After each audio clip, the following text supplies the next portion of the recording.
안녕하세요. 지난 시간에 이어서 구약개관 잠언을 함께 배우겠습니다. 오늘 나눌 주제는 여호와를 경외하는 것입니다. 잠언은요, 대표적인 지혜시로서요, 실제적인 그러한 지혜를 담고 있는 책입니다. 성경에서 지혜는 기본적으로 능숙함이라는 것을 의미를 해요. 능숙함. 그러니까 어떤 일을 하는 것과 그 일을 능숙하게 하는 것은 다르잖아요. 요즘에는 이렇게 정보가 많이 공개가 돼 있어서 약간의 검색을 하면은 한 번도 해보지 않았었던 그러한 일도 할 수가 있습니다. 저도 그렇게 인터넷 검색을 해가지고 뭐 이런저런 일들, 집안일들을 많이 했는데요. 집에 형광등을 교체해 보기도 하고, 레일 조명도 달아보고, 수도 교체도 하고, 보일러 잘 안 돌아서 수리도 해보고, 그런 것들을 했습니다. 원래부터 할 줄 알아서 제가 잘해서 그런 것들을 한 게 아니라 그냥 검색을 해보고 따라서 한 거죠. 그렇기 때문에 지금 다시 저한테 하라고 하면은 다시 또 검색을 해보고 따라서 해야 돼요. 따라할 수 있을 뿐이지 제대로 할 줄 아는 것은 아닙니다. 혹시라도 제가 드린 이 말씀을 듣고서 우리 집에 와서 이런 것 좀 해줘, 그렇게 하시면 안 됩니다. 돈 주셔도 그런 건 제가 못해요. 왜냐하면 제가 능숙하게 잘하는 일이 아니기 때문에 그렇습니다. 어떤 일에 능숙한 사람과 그렇지 않은 사람, 초짜라고도 할 수 있을 텐데요. 그런 사람들을 구분하는 것은 사실 그렇게 어렵지 않습니다. 조금만 그 일을 어떻게 하는지를 보면 알 수 있어요. 어떤 일은 정확하고 빠르게 하는 것, 이제 그런 것에 있어서도 차이가 나지만 가장 두드러지게 그런 차이가 드러날 때는 언제냐면은 문제가 있을 때예요. 어떤 문제가 생겼을 때, 매뉴얼대로 진행되지 않는 그런 문제가 갑자기 생겼을 때 이제 그것을 어떻게 대처하는지를 보면은 이 사람이 능숙한지 그렇지 않은지를 쉽게 알 수 있습니다. 제가 저희 집에 수도꼭지를 그렇게 교체했다고 해서 남의 집에 가서도 그렇게 할 수 있는 건 아니에요. 수도가 달라지면은 저는 그거 어떻게 해야 될지 모릅니다.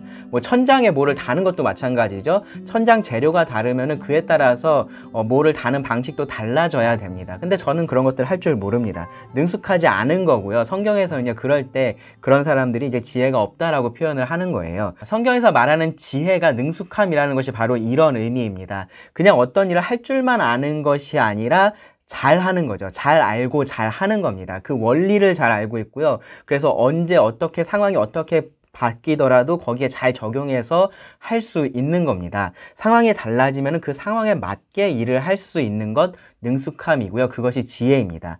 그래서요, 성경에서는요, 이 지혜로운 사람이 실제로 어떠한 기술을 가진 사람, 기술을 가지고 일을 잘하는 사람을 의미하기도 합니다. 출애굽기 35장 10절을 보시면은 물은 너희 중 마음이 지혜로운 자는 와서 여호와께서 명령하신 것을 다 만들지니, 여기서 말하는 지혜로운 자는 성막을 만드는데 필요한 기술을 가지고 있는 그런 기술자를 의미합니다. 솔로몬의 지혜에 대해서 말할 때요, 열왕기상의 저자가요, 이 솔로몬이 초목에 대해서 짐승, 새 기어다니는 것, 물고기, 이제 그런 것에 대해서 말을 했다라고 말을 해요. 그러니까 자연계가 어떻게 움직이는지를 이렇게 통찰력 있게 잘 관찰을 하고 분명한 이해를 바탕으로 그것에 대해서 말을 할 수 있었다라는 그런 의미입니다. 그런 부분을 우리가 잠언에서도 사실 일부 찾아볼 수 있어요. 삶을 살아가는 데 있어서의 지혜가 좀 특출난 그러한 분들이 계세요. 그렇죠? 아마 여러분들 주변에도 그런 분들이 계실 텐데, 어떤 결정을 할 때 뭐가 중요한지 혹은 뭐가 덜 중요한지 이제 그런 것들을 빠르게 분별을 하고, 그리고 나서 가장 합리적인 결정을 빠르게 잘 내리는 그러한 분들이 계십니다. 이제 그런 사람들을 우리가 지혜로운 사람이다라고 표현을 하는데요. 이런 인생의 지혜나 능숙함이라는 것은 경험을 통해서 축적되는 경우가 많아요. 그래서 연세가 많으신 분들, 나이가 많으신 분들이 사실은 지혜로운 경우가 많이 있습니다. 그런데 엘리후가 말한 것처럼 꼭 나이가 많다고 해서 다 지혜로운 건 또 아니에요. 어떤 일을 능숙하게 잘 하려면요, 그 일을 오랫동안 반복해서 하는 것이 좋은 방법이기는 한데, 근데 아무 생각 없이 그냥 그 일을 반복하기만 하면 그 일만 잘할 수 있게 되지, 그 일을 더 잘한다거나 혹은 그 일과 관련된 어떤 일들을 잘하게 된다거나 이제 그렇지는 않습니다. 생각을 해야 됩니다. 생각을 해야 됩니다. 삶을 사는 것도 사실 그래요. 그냥 살기만 하면은 저절로 지혜로워지는 것이 아닙니다. 그렇게 되면 좋겠는데 저만 봐도 그렇지는 않은 것 같아요. 근데 원래 그렇게 직관이 뛰어난 사람들도 있기는 하지만, 그렇다고 하더라도요, 이 삶에서 경험한 것들을 자신의 지혜로 만드는 그런 사람들이 지혜로워지는 겁니다. 그래서 이 삶에 있어서 더 능숙한 사람이 있고 그렇지 않은 사람이 있는 겁니다. 더 지혜로운 사람이 있고 그렇지 않은 사람이 있는 겁니다. 지금까지 제가 말씀드렸던 지혜, 능숙함이라는 것은요, 하나님하고 관계가 없어 보이는 그런 것들입니다. 하나님 믿는 사람이 뭐 형광등을 더 잘 달고, 뭐 동물에 대해서 더 잘 알고, 뭐 그런 건 아니잖아요. 하나님 믿는다고 해서 다 공부 더 잘하는 것도 아닙니다. 기술과 지식의 영역이 아닌 일반 삶의 영역에 있어서도 사실 마찬가지예요. 하나님을 모르는 사람들이 더 현명한 결정을 해서 평안한 삶을 사는 경우들 얼마든지 더 많이 있습니다. 그런데 우리가 지난 시간에 봤던 것처럼 성경은요, 여호와를 경외하는 것이 지혜의 근본이라고 이야기를 합니다. 근본이라는 것은 기초나 근원이라고 그렇게 이해를 할 수 있는 표현인데, 그러니까 모든 지혜의 기초에는 여호와를 경외하는 것이 있고, 여호와를 경외하는 데서 모든 지혜가 나온다, 그러한 표현이라고 우리가 이해할 수 있습니다. 지혜는 능숙함으로써요, 머릿속에 있는 이 지식을 현실에 바르게 적용할 수 있는 능력이라고 말할 수 있습니다. 여기서 중요한 것은요, 이 현실을 바르게 이해하는 거예요. 현실에 대한 바른 이해가 사실 중요합니다. 어렸을 때 저는요, 망치로 못을 박을 수 있다라는 것을 알고 있었고요, 그것을 현실에 적용했었던 적도 있습니다. 나무에 이렇게 못을 박은 거죠, 망치로. 그런데 어느 날은요, 방을 이렇게 정리를 하다가 여기다가 이렇게 콘크리트에 못을 박아서 이렇게 하면 좀 좋겠다, 이제 그런 생각이 들었습니다. 그래서 제가 어떻게 했을까요? 콘크리트에 못을 박으면 되겠구나. 물론 이제 콘크리트가 나무보다 더 단단하니까 조금 더 세게 박으면 되겠구나. 뭐 그 정도 생각을 했습니다. 그런데요, 절대 그렇게 못을 박을 수가 없고, 설령 그렇게 콘크리트에 못이 들어간다고 해도 나무처럼 단단하게 고정이 되지 않는다라는 것을요, 손에 망치를 몇 번 치고 나서야 알게 됐습니다. 그런 똑같은 잘못을요, 저는 나중에 석고보드에 못을 처음 박으면서 반복했었습니다. 망치로 나무에 못을 잘 박는 사람이 있다면 우리는 그 사람을 능숙한 사람, 지혜 있는 사람이라고 그렇게 말을 할 수 있을 거예요.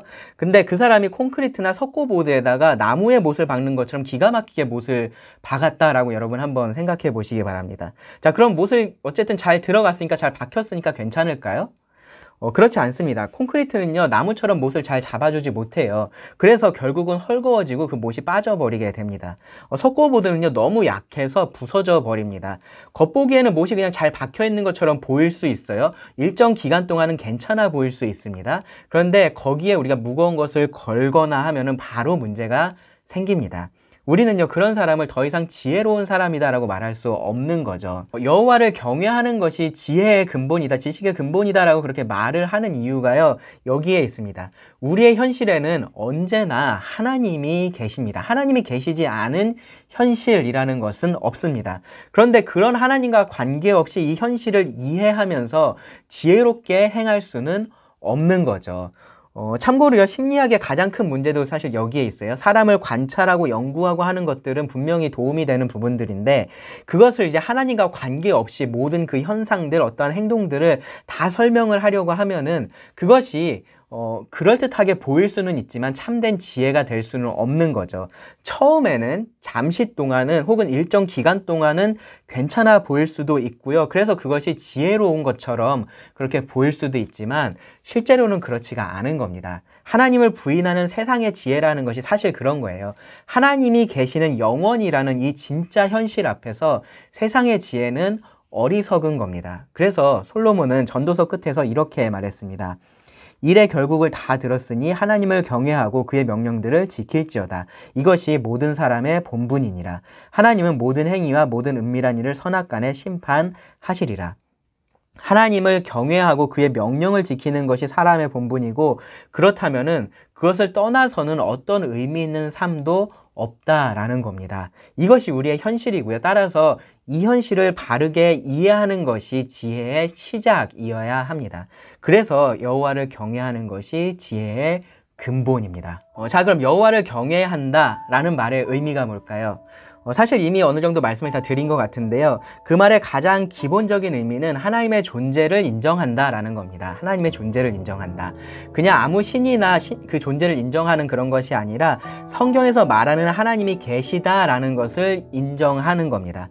성경이 말하는 하나님은 세상을 창조하신 창조자이시고요. 또 세상을 주관하시는 주권자이십니다. 또 세상을 심판하실 심판자이기도 하십니다. 그리고 세상을 구원하시는 구원자이십니다. 이런 하나님이 계시다라는 것을 인정하는 것이 여호와를 경외하는 것의 시작입니다. 그리고 그런 하나님이 계시다라는 것을 인정한다면, 그런 하나님을 우리가 안다면 우리는 아주 자연스럽게 그 하나님을 두려워할 것이고요. 또 존중하게 될 겁니다. 또 사랑하고요. 또 신뢰하게 될 겁니다. 우리가 아름답고 장엄한 그러한 자연을 보면서 자연스럽게 감탄을 하는 것처럼, 우리가 그것들을 알면 알수록 더 그렇게 하는 것처럼, 하나님을 안다면요, 우리는 자연스럽게 하나님을 경외하는 것으로 그렇게 반응을 하게 됩니다. 그래서 이 여호와를 경외한다라는 말에는요, 지식이 포함이 되어 있어요. 시편 19편 7절부터 보면은 다윗은 이 하나님의 말씀에 대해서, 여호와의 말씀에 대해서 말을 하면서 아주 다양한 표현들을 사용을 해요. 율법, 증거, 교훈, 계명, 그리고 경외와 법입니다. 다른 표현들은 여러분 들으셨을 때 이 말씀에 대한 다른 표현으로서 이해하기 어렵지 않으시죠? 그렇죠? 율법, 증거, 교훈, 계명, 법, 그런 것들은 어렵지 않습니다. 그런데 경외라는 것이 갑자기 등장을 해서요, 이것을 읽는 사람들 좀 당황하게 만들어요. 사실 읽는 사람뿐만 아니라 이걸 번역하던 사람들도 아주 당황했다라는 것이 이 번역본들을 보면 드러나는데, 우리말 번역본들을 보면은 그 부분을 어떻게 번역을 했냐 하면은, 여호와를 경외하는 도, 여호와를 두려운 마음으로 섬기는 일, 여호와를 높이는 일, 이런 식으로 뭔가 약간 추가적인 설명을 번역 자체에 이렇게 더해 놓은 것을 볼 수 있습니다. 이 번역자들의 고심이 느껴지시죠? 특히 이것이 시이기 때문에, 시편이 시이기 때문에 형식을 맞추는 것도 중요해서 이것을 이제 문자적으로 그대로 따르자면 여호와의 경외라고 그렇게 번역을 했어야 되는데, 이제 그렇게 하면 이게 무슨 말인지를 이해하기가 어려울 것 같으니까 이제 그렇게 하지를 못한 겁니다.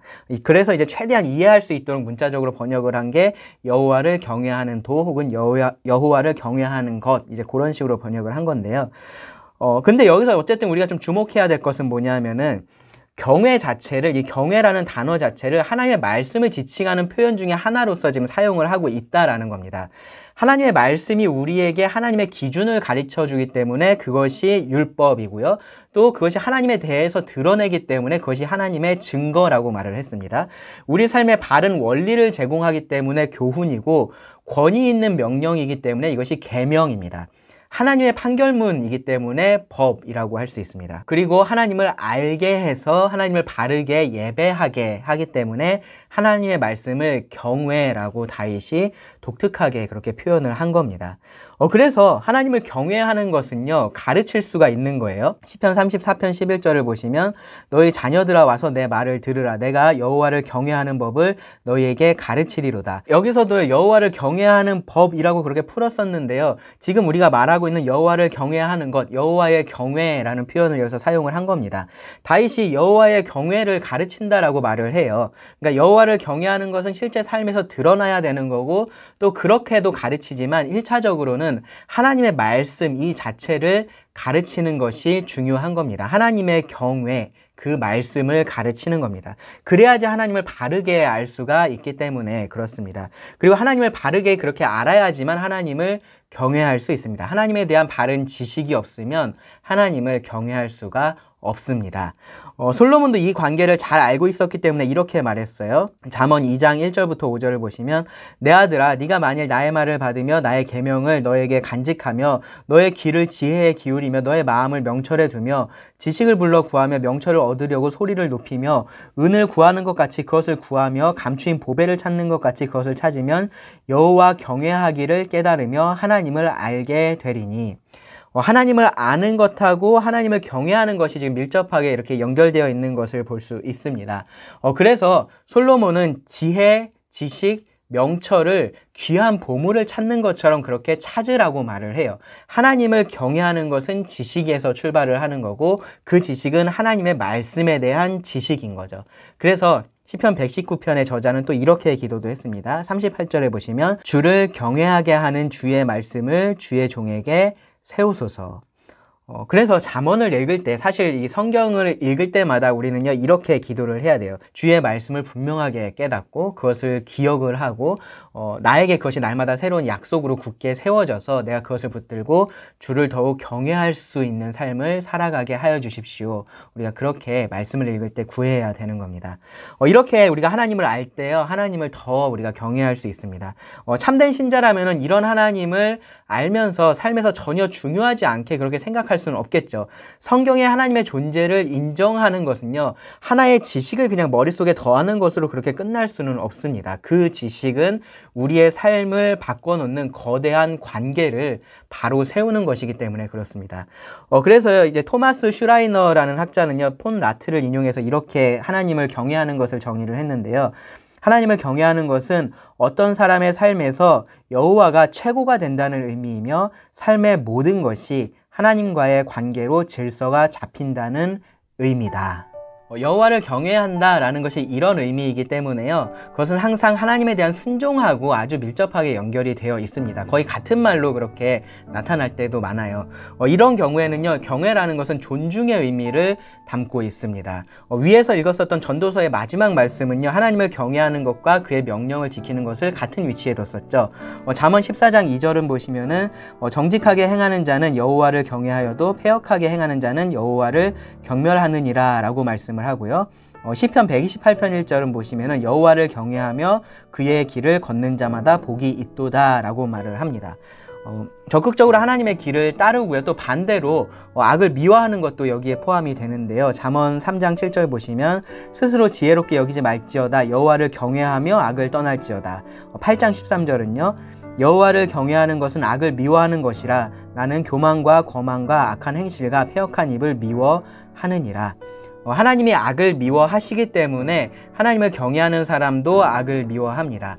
하나님께서 정직하게 행하시기를 원하시기 때문에 하나님을 경외하는 사람도 정직하게 행하는 거죠. 이것이 하나님을 경외하는 사람의 그런 모습입니다. 예수님은요 마태복음 21장에서 두 아들의 이야기를 하셨어요. 아버지가 큰아들한테 포도원에 가서 일을 좀 하라 라고 하니까 이 아들이 알겠다 라고 얘기를 하고 가지는 않았어요. 작은 아들한테 똑같이 그렇게 이야기를 했습니다. 그러니까 작은 아들은 싫다 라고 했다가 나중에 뉘우치고 갔다 라고 이야기를 합니다. 둘 중에 누가 아버지를 경외한 그런 사람일까요? 둘 중에 하나를 고르라면요 작은 아들이 아버지를 경외한 사람입니다. 물론 처음에 싫다라고 했기 때문에 조금 그렇기는 한데 근데 결국은 뉘우쳤잖아요. 거기서 뉘우치고 순종을 했습니다. 큰 아들은요 말만 있었고 행함은 없었습니다. 그것은 아버지를 경외한 것이 아니라 속인 거고요 모욕한 겁니다. 만약에 이 큰아들이 아버지께 알았다라고 하고서 포도원을 실제로 갔다라고 한번 생각해 보세요. 포도원으로 가는 길에 근데 누가 이렇게 동물을 잡으려고 파놓은 함정에 빠졌습니다. 그래서 결국은 못 갔어요. 포도원에 가서 일을 하지 못했습니다. 자, 그럼 이런 경우라면은 이 큰아들은 아버지를 경외한 걸까요? 아닌 걸까요? 포도원에 가기 싫어서 일부러 함정에 들어간 게 아니라면 그렇다면 이 아들은 아버지를 경외한 게 맞습니다. 아마도요 우리가 하나님을 경외하고 명령을 지키는 모습이 이럴 때가 많을 거예요. 그러니까 하나님을 경외하는 것이 순종하고 연결되어 있다라는 것은요 100% 완벽한 결과가 있어야지만 그러니까 100% 완벽한 순종이 있어야지만 하나님을 경외한 것이 된다라는 그런 의미는 아니에요. 하나님의 말씀을 중요하게 여기고 그것을 따르기 위해서 순종하기 위해서 최선을 다하는 것을 의미를 합니다.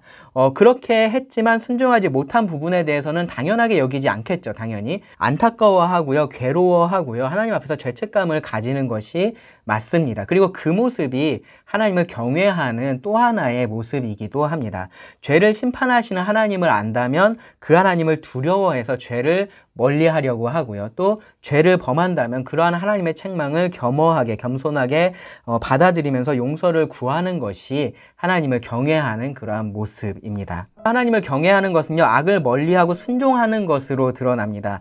이것은 하나님에 대한 두려움의 결과이기도 한데 동시에 사랑의 결과이기도 해요. 경외에는 두려움과 사랑이라는 것이 공존하고 있습니다. 조화를 이루고 있습니다. 모세는요 이스라엘 백성들에게 이 율법을 가르치면서 이 두 조화를 이루는 극단적인 태도를 잘 이야기를 했어요. 그는 여호와를 경외해서 그 명령을 다 지켜 행하라 라고 그렇게 말을 하면서 또 동시에 마음과 뜻과 힘을 다해서 너의 하나님 여호와를 사랑하라 라고도 말을 했습니다. 때로 우리는요, 하나님과의 관계에 있어서요, 이 사랑만을 생각해서 순종이라는 것을 좀 가볍게 여길 때도 있습니다. 물론 우리가 그 사랑을 제대로 이해를 하면 그에 따르는 순종을 절대로 가볍게 여기게 되지 않을 텐데, 근데 잘못된 방식으로 우리가 사랑을 이해를 하고 쉽게 하나님에 대한 순종을 나의 어떤 선택으로만 그렇게 생각을 하는 경우들이 있습니다. 뭔가 사랑하는 마음이 있으면은 순종을 하는 거고, 그렇지 않은 상태에서 순종을 하려고 하는 것은 그건 가식이고 위선이다, 이제 그렇게 생각을 하는 거죠. 반대로요, 이 하나님과의 관계에 있어서 두려움만을 생각해서 순종을 무거운 짐으로만 그렇게 여길 때도 있습니다. 하나님 아버지라는 그 말을, 이 아버지라는 말을 아주 가부장적인 가정의 엄격한 아버지로만 그렇게 생각을 하는 거죠. 더 심한 경우는 이 가정에서 폭력을 일삼는 그런 가정 폭력을 하는 아버지를 생각하기도 합니다. 그래서 순종하지 않으면 아버지가 분노해서 나를 집에서 쫓아내고 위해를 가하기 때문에 어쩔 수 없이 순종을 하는 것처럼 그렇게 순종을 하는 경우들도 있습니다. 순종해야 한다고 생각을 하는 거죠. 이런 경우에 순종은요, 잘못된 관계에서 강요된 그러한 복종이 되어 버립니다. 성경적인 경외라는 것은요, 그 둘의 딱 중간에 있습니다. 아마 사람마다 이 중간 어디쯤에서 어느 한쪽으로 이렇게 조금씩 더 치우쳐져 있을 거예요. 죄에 대해서 계속해서 변명이 많고, 하나님께서 이런 나의 연약함은 그래도 다 이해하실 거야, 약간 그런 생각들만 더 많다면 이 두려우신 심판자, 죄를 징계하시는 그러한 하나님을 조금 더 생각해서 이 가운데로 올 필요가 있어요. 반대로 순종은 짐으로만 다가오고 불순종으로 인한 죄책감만 너무 이렇게 커져 간다면요, 사랑하시는 그 하나님을 조금 더 생각해 볼 필요가 있습니다. 하나님에 대한 두려움과 사랑이 이 조화를 이루는 것이 바로 하나님을 경외하는 그러한 바른 마음의 태도라고 말할 수 있습니다. 두려워하는 사람이나 사랑하는 사람이나 인간인 이상 순종하기도 하고 불순종하기도 하겠죠. 하나님을 경외하는 사람은요, 어느 때든지 자기에게 유리한 쪽으로, 이 유익한 쪽으로 하나님을 생각하는 그런 사람이 아니에요.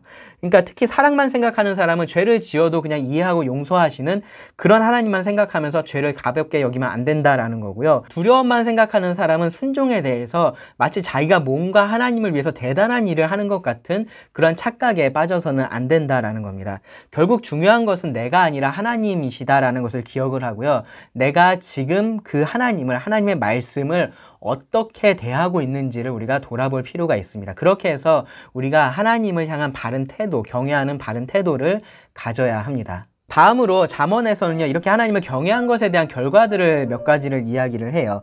먼저는 하나님을 경외함으로 악에서 떠날 수가 있습니다. 16장 6절을 보시면 인자와 진리로 인하여 죄악이 속하게 되고 여호와를 경외함으로 말미암아 악에서 떠나게 되느니라. 이건 정말로 자연스러운 그런 결과라고 할 수 있겠죠. 여호와를 경외하는 것이 곧 여호와의 말씀에 순종하는 것이고 악에서 떠나는 것이니까 결국은 나의 악에서 내가 떠날 수 있는 거고, 또 다른 사람의 악에게서도 내가 멀어질 수 있는 거죠. 그리고 이렇게 악에서 멀어지는 것이요, 실제 삶에서 여러 가지 복으로 나타날 수 있습니다. 잠언 10장 27절을 보시면 여호와를 경외하면 장수하느니라, 그러나 악인의 수명은 짧아지느니라 라고 말씀을 하고요. 22장 4절은 보시면 겸손과 여호와를 경외함의 보상은 재물과 영광과 생명이니라 라고 말씀을 합니다. 처음에 잠언 해석 시 유의점에 대해서 말씀을 드릴 때 제가 말씀드렸었던 것처럼 이 장수에 대한 말씀은 절대적인 약속의 말씀은 아니에요. 그런데 일반적으로 여러분 생각해 보시면 악에서 멀어지면, 죄에서 우리가 멀어지면 멀어질수록 우리의 수명을 짧게 만드는 여러 가지 그런 위험들에서도 같이 멀어질 수가 있습니다. 그렇기 때문에 장수할 수 있는 기회가 더 많아지는 것은 사실인 거죠. 이어지는 이 재물과 영광과 생명에 대한 말씀도 마찬가지예요. 이런 말씀들은 풍성한 삶에 대한 말씀으로서 일반적으로 우리가 기대할 수 있는 그러한 부분들입니다. 하나님을 경외하면은 이 땅에서 우리가 원하는 그런 부귀영화를 다 누리면서 산다, 이제 그런 것은 아니라는 거죠. 근데 그렇지만 영혼에 비추어서 이 땅에서도 충분히 그렇게 풍성한 삶을 누릴 수 있다라고는 우리가 생각할 수 있습니다. 잠언에 나오는 이런 지혜들을 다 따르는 삶을 여러분 한번 생각해 보시기 바랍니다. 성경에 나오는 그런 하나님을 경외하는 삶을 우리가 정말로 다 따라서 그렇게 살아간다라고 한번 생각해 보시기 바랍니다. 아마 그러면요, 지금 여러분들이 겪고 있는 많은 삶의 어려움들이 사실 사라져 있을 거예요. 우리가 하나님을 섬기기 때문에 당하는 어려움들이 많은 것이 사실이기는 해요. 그런데 어떤 면에서는요, 우리가 하나님을 제대로 경외하면서 살지 않기 때문에 우리가 누릴 수 있는 이 땅에서의 은혜, 그러한 복도 누리고 있지 못한 것들이 있다라는 겁니다. 성경이 말하는 것처럼 자녀가 부모를 그렇게 존중하고 부모가 자녀를 사랑하고 남편이 아내를 사랑하고 아내가 부모를 존중하고 그러한 가정이 된다면 아마 지금 여러분 가정 안에 있는 그런 어려움들은 싹 다 사라질 겁니다. 하나님은요, 우리에게 이 땅에서도 풍성한 삶을 약속을 하셨습니다. 그것을 여러분 기억을 하시고요. 더 하나님을 경외하는 삶을 살도록 노력을 해야 될 겁니다. 그리고 잠언은 또 이렇게 말씀하기도 해요. 잠언 15장 16절 보시면 가산이 적어도 여호와를 경외하는 것이 크게 부하고 번뇌하는 것보다 나으니라. 잠언 23장 17절은요. 너의 마음으로 죄인의 형통을 두려워하지 말고 항상 여호와를 경외하라. 가진 것이 적어도요. 그러니까 하나님께서 여러분들에게 많은 재물을 허락하지 않으셨어도 여전히 여호와를 경외하는 것이 정답입니다. 그것이 최선입니다. 더 가진 사람들이 있고요. 그 사람들은 오히려 여호와를 경외하지 않는 경우도 사실 많이 있습니다. 그런데 그것도 여러분 굳이 부러워하실 필요는 없습니다. 잠언 23장 18절을 보시면 정령이 너의 장래가 있겠고 내 소망이 끊어지지 아니하리라. 지금 눈에 보이는 것 그것이 전부가 아니기 때문에 그렇습니다. 그래서 언제든지 항상 여호와를 경외하는 것이 좋습니다. 그것이 최선이고요. 그것이 우리 삶의 정답입니다. 하나님은 경외하는 자에게 분명한 약속도 주셨습니다. 잠언 14장 26절 27절은 보시면은 여호와를 경외하는 자에게는 견고한 의뢰가 있나니 그 자녀들에게 피난처가 있으리라. 여호와를 경외하는 것은 생명의 셈이니 사망의 그물에서 벗어나게 하느니라. 잠언 29장 23절을 보시면 여호와를 경외하는 것은 사람으로 생명에 이르게 하는 것이라. 경외하는 자는 족하게 지내고 재앙을 당하지 아니하느니라. 그 약속은 생명의 약속입니다. 영원한 생명의 약속입니다. 여호와를 경외하는 사람이 결과적으로 망할 일은 없습니다. 멸망할 이유는 없습니다. 하나님이 그들의 피난처가 되시고 견고한 의뢰가 되시기 때문입니다. 영원한 생명의 길로 인도하시기 때문에 그렇습니다. 그 풍성한 삶의 복을요, 지금 누릴 수 있는 방법은요, 바로 지금 여호와를 경외하는 삶을 사는 겁니다. 지금까지의 내용을 바탕으로 해서요, 여호와를 경외하는 것과 관련해서 이 세상의 사람들을 몇 부류로 나눠볼 수 있습니다. 세 부류가 있는데요. 첫째로 여호와를 전혀 경외하지 않는 사람들이 있습니다. 성경에 하나님의 존재를 인정하지 않고 따라서 하나님께서 하시는 그 말씀에도 전혀 신경 쓰지 않는 그런 사람들이 있습니다. 제 아들에게는요, 제가 어떤 사람인지, 제가 무엇을 좋아하고 싫어하는지, 뭐를 원하는지, 어떤 비전을 가지고 있는지가 정말로 중요한 거예요. 그것이 굉장히 그 아이에게 중요합니다. 아마 제 아들이 그런 저를 전혀 신경을 쓰지 않는다라고 하면요, 같이 사는 게 정말 힘들 겁니다. 그런데 제 아들이 아니라면은 그렇지 않죠. 저를 신경 쓰지 않아도 사실 상관없습니다. 오히려 저를 신경 쓰는 게 더 이상할 거예요.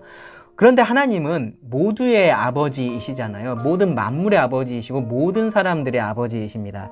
그런 아버지를 신경 쓰지 않고 그런 아버지를 경외하지를 않는다면 그 삶은 정말로 안타까운 삶이 될 수밖에 없습니다. 지금은 문제가 없어 보일 수 있어요. 근데 결국은 그 문제는 돌이킬 수 없는 것으로 드러나게 될 겁니다. 지금 형통한 것처럼 그렇게 보일 수 있지만요, 결국은 망할 겁니다.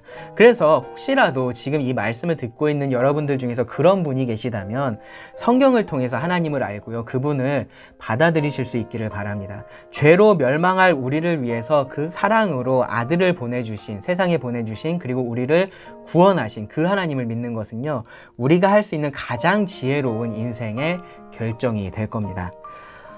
다음으로 하나님을 알지만 경외하지 않는 사람이 있어요. 이상하지만 그런 사람도 있습니다. 자연스러운 반응을 거부한다라고 말할 수 있을 텐데요. 근데 사실은요, 더 정확하게 말하면은 이런 경우는 하나님을 아는 것이 아니라 하나님에 대해서 안다라고 말하는 게 조금 더 정확합니다. 하나님을 아는 것은 관계적인 부분이기 때문에 하나님을 알면서 하나님을 경외하지 않을 수는 없어요. 그것은 애초에 하나님을 모르는 겁니다. 하지만 하나님에 대해서 아는 것은 지식적인 것이기 때문에 그 지식은요, 얼마든지 지식으로 그냥 내버려 둘 수 있는 거죠. 그리고 그 지식은 지혜가 되지는 못합니다. 이런 경우도요, 정말로 하나님을 알고 경외할 필요가 있습니다. 세 번째로요, 하나님을 경외하는 사람들이 있습니다. 여러분이 하나님을 개인적으로 알고 그 하나님을 창조자, 주권자, 심판자, 구원자로서 받아들이고 계시다라면 여러분이 바로 그 사람들입니다. 하나님을 경외하는 사람으로서 참된 지혜를 가진 사람들이고요. 세상에 그 참된 지혜를 나눠야 할 그러한 사람입니다. 지혜를 가르쳐야 할 사람입니다.